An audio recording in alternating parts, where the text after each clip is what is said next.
Water is life. It's really that simple. Every living thing on our amazing planet, from the tiniest microbe to the biggest blue whale, needs water to survive. Your body is mostly water, and it uses it for just about everything. Digesting your food, carrying nutrients to your cells, and even thinking. So, getting enough water is super important. But not just any water will do. It has to be clean water. For thousands of years, people didn't know what was lurking in their water, invisible to the naked eye. They just knew that sometimes drinking from the wrong stream or pond could make them very, very sick. It was a huge mystery. Imagine living in a time before we understood germs. You'd see people in your village get terrible stomach aches, fevers, and worse, all after drinking water that looked perfectly fine. This was the scary reality for most of human history. Diseases like cholera, typhoid, and dysentery were common, and they were often spread through contaminated water. Dirty water carried tiny, unseen organisms, we call them pathogens, that could wreak havoc on the human body. People knew there was a connection between bad water and bad health, but they didn't have the science to explain exactly why. This lack of knowledge was a major obstacle to building healthy, growing communities. This fundamental need for safe drinking water started a quest that has lasted for millennia. It's a story of human ingenuity, observation, and the slow, steady march of science.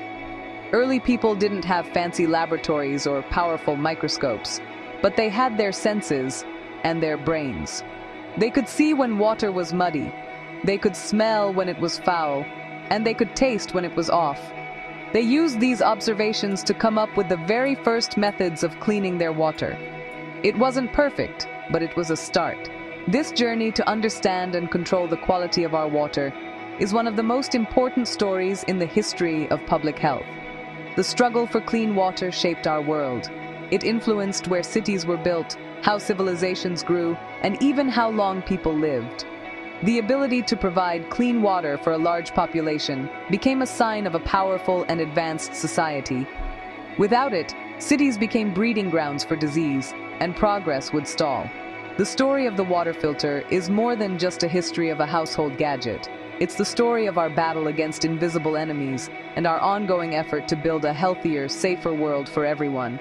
It's a science adventure that started thousands of years ago and continues right up to this very moment. Consider this. Long before the age of modern science, ancient civilizations were already experimenting with ways to make their water safer to drink. They were fantastic observers and problem solvers. In ancient India, writings from as far back as 2000 BC describe methods for purifying water. A sacred Hindu text called the Sushruta Samhita recommended several techniques: boiling water over a fire, leaving it out in the sun, and even dipping a hot piece of copper into it 7 times before filtering it through sand and coarse gravel.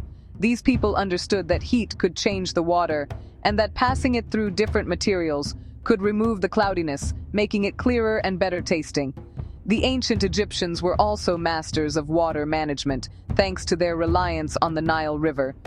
They built incredible canals and irrigation systems, but they also knew the river's water could be muddy and unsafe. Tomb paintings from as early as the 13th century BC show Egyptians using siphons and other devices to separate clear water from the sediment at the bottom of a jar. They would let the muddy water sit for a while, allowing the heavy particles to sink, and then carefully pour off the cleaner water from the top. They also used porous clay pots, which would let water slowly seep through the clay, leaving impurities behind. It was a simple, yet effective form of filtration. Over in ancient Greece, the love of knowledge extended to health and hygiene. Hippocrates, often called the father of medicine, is credited with inventing the first known bag filter around 500 BC. It was a simple cloth bag, which came to be known as the Hippocratic sleeve. People would pour boiled water through the bag, and the cloth would trap any sediment or impurities that were making it look cloudy. Hippocrates believed that good health required clean water, and he instructed his followers to always strain their water to prevent illness. He might not have known about germs, but his invention was a crucial step in the right direction, focusing on removing visible contaminants. The Romans, famous for their incredible engineering feats, took water management to a whole new level. They built massive aqueducts, some of which are still standing today, to transport fresh water from distant springs into their bustling cities. But they didn't stop there.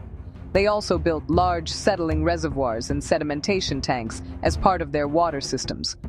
As water flowed into these basins, its speed would slow down, allowing sand, dirt, and other heavy debris to settle at the bottom, before the cleaner water continued on its way to the city's fountains and public baths. These ancient innovators laid the groundwork for the large-scale water treatment systems we rely on today. After the fall of the Roman Empire, progress in many areas of science, including water purification, slowed down dramatically during the Middle Ages. For about 1,000 years, many of the great ideas of the ancient Greeks and Romans were lost or forgotten in Europe. People often went back to getting water from local wells and rivers, which were frequently contaminated by waste. As a result, waterborne diseases remained a constant threat, and devastating plagues swept through cities. Without a central authority to build and maintain large-scale public water systems like the Roman aqueducts, sanitation took a major step backward. People were trying their best, but they were fighting an invisible enemy without the right tools. The big breakthrough came in the 17th century with the invention of the microscope. In the 1670s, a Dutch scientist named Antony van Leeuwenhoek crafted powerful lenses that allowed him to see a world no one had ever seen before. When he looked at a drop of water, he was astonished to find it teeming with what he called animalcules, tiny living creatures swimming around. This was a monumental discovery. For the first time, people could see that water wasn't just water, it was a habitat for countless microscopic organisms. While Leeuwenhoek didn't connect these creatures to disease, his work opened the door for future scientists to make that critical link. Inspired by these new scientific discoveries, people started experimenting with more effective ways to filter water. Sir Francis Bacon, a philosopher and scientist, spent the early 1600s experimenting with desalination, trying to remove salt from seawater by letting it pass through sand. He hypothesized that the sand would block the salt, but not the water. While his experiment didn't quite work for salt, it reignited interest in sand filtration as a method for removing impurities. People began to realize that layers of sand and gravel could do more than just make water look clear. They could physically trap and remove things you couldn't even see. This period of scientific revolution set the stage for the first municipal water treatment plant. In 1804, in Paisley, Scotland, a man named John Gibb designed and built a filter to provide clean, filtered water to his entire bleachery and, soon after, to the public. The system used slow sand filtration, where water slowly percolated through layers of fine sand, which trapped particles and even some of the microscopic organisms. This was a game changer. For the first time, a whole town had access to water that was mechanically cleaned on a large scale. This idea soon spread, and by the 1820s, London began building its own large-scale sand filters to serve its growing population. Science was finally providing a powerful solution to an age-old problem. Even with the development of sand filters, the exact connection between dirty water and disease was still not fully proven. Most scientists at the time believed in the miasma theory, which held that diseases like cholera were spread by bad air or foul-smelling vapors. Then, in the year 1854, a terrible cholera outbreak struck the Soho district of London. Hundreds of people died within just a few days. It was a terrifying situation, and no one knew how to stop it. The city was in a panic, and the miasma theory offered no real solutions. People were scrubbing their floors and holding scented handkerchiefs to their noses, but the disease kept spreading with deadly speed. A local physician named Dr. John Snow had a different idea. He was skeptical of the miasma theory. He didn't think bad air could explain the pattern of the outbreak. So, he started doing something very scientific. He started investigating. He went from house to house, talking to the families of the victims. He asked them questions, took detailed notes, and began to plot the locations of the cholera deaths on a map of the neighborhood. He was acting like a detective, gathering clues and looking for a pattern that everyone else had missed. His methodical approach was revolutionary for its time, and would become the foundation of modern epidemiology. As Dr. Snow filled in his map, a clear and chilling pattern emerged. The vast majority of the deaths were clustered around one specific public water pump on Broad Street. He found that people who drank water from that pump were getting sick, while people who got their water from other pumps were generally fine. He even investigated outlier cases, like a brewery where none of the workers got sick. It turned out they drank beer, not water, from the pump. Another tragic clue was a woman who lived miles away but died of cholera. Dr. Snow discovered she had water from the Broad Street pump delivered to her every day because she liked the taste. Armed with this powerful evidence, Dr. Snow went to the local authorities and presented his map and his findings. He convinced them that the Broad Street pump was the source of the outbreak. Although they were skeptical, they agreed to take the handle off the pump, making it impossible for people to draw water from it. And just like that, the cholera outbreak in Soho began to subside. Dr. Snow had proven that cholera was not spread by bad air, but by contaminated water. This was a turning point in the history of public health. His work provided the undeniable proof that clean water was a matter of life and death, pushing cities everywhere to invest in better sanitation and filtration systems. Following Dr. John Snow's groundbreaking discovery, the race was on to improve water filtration technology. The 19th and 20th centuries saw an explosion of innovation. While slow sand filters were effective, scientists and engineers were looking for faster, more efficient methods.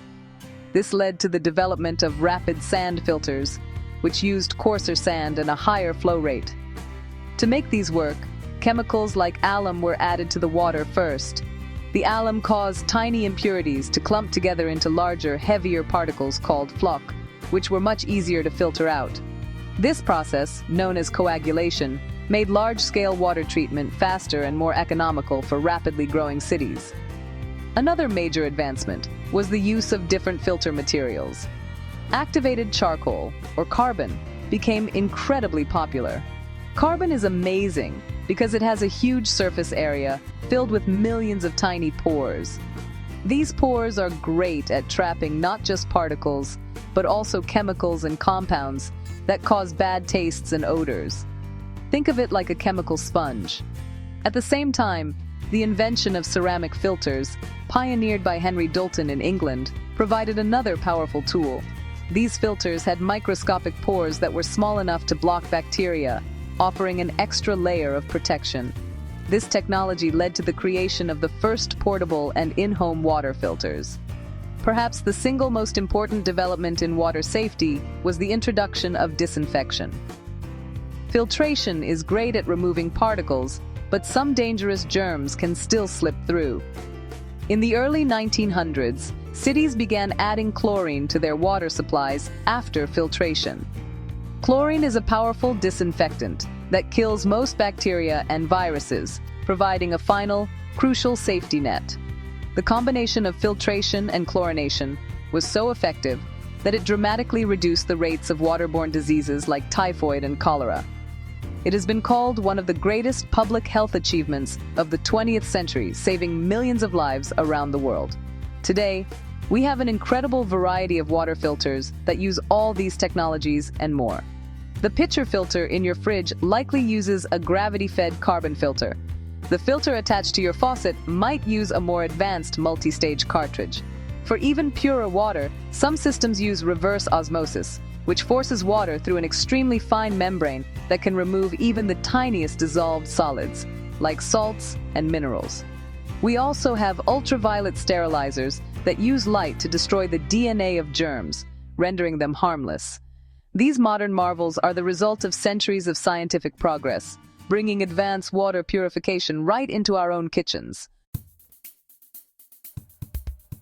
The evolution of the water filter is a powerful story about human survival and ingenuity. It's a journey that took us from simply letting mud settle in a jar to using advanced polymer membranes that can screen out individual molecules. This quest has saved countless lives and allowed our cities to grow into the thriving metropolises they are today.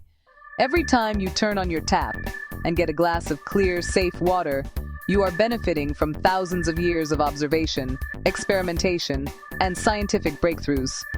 It's a legacy that connects us directly to ancient Egyptians, Greek physicians, and Victorian-era scientists.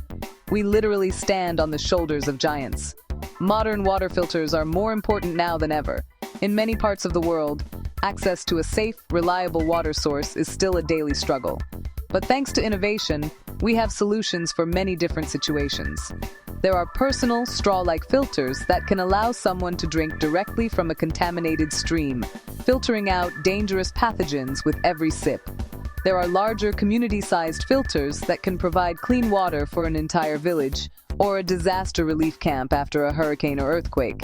These technologies are lifelines, preventing disease and giving communities a chance to be healthy and productive. The story isn't over, though. As our planet faces new challenges like climate change, pollution, and a growing population, the quest for clean water will become even more critical. Scientists are now working on the next generation of water purification technologies. They are developing new filter materials using nanotechnology, creating membranes that are more efficient and less prone to clogging. They are exploring ways to use solar power to run desalination plants, turning ocean water into fresh water more sustainably. The goal is not just to clean water, but to do it using less energy and with less environmental impact. The history of the water filter teaches us a vital lesson. When we apply science, curiosity, and persistence to a problem, we can achieve incredible things. From Hippocrates' cloth bag to Jon Snow's map to the reverse osmosis membrane in a modern facility, every step was about making our world safer and healthier. The future will demand even more innovation as we work to ensure that every single person on Earth has access to the most fundamental ingredient for life: clean, safe water. The next chapter in this amazing story is being written right now in laboratories and field sites all over the world. It's a story we are all a part of. Science rules.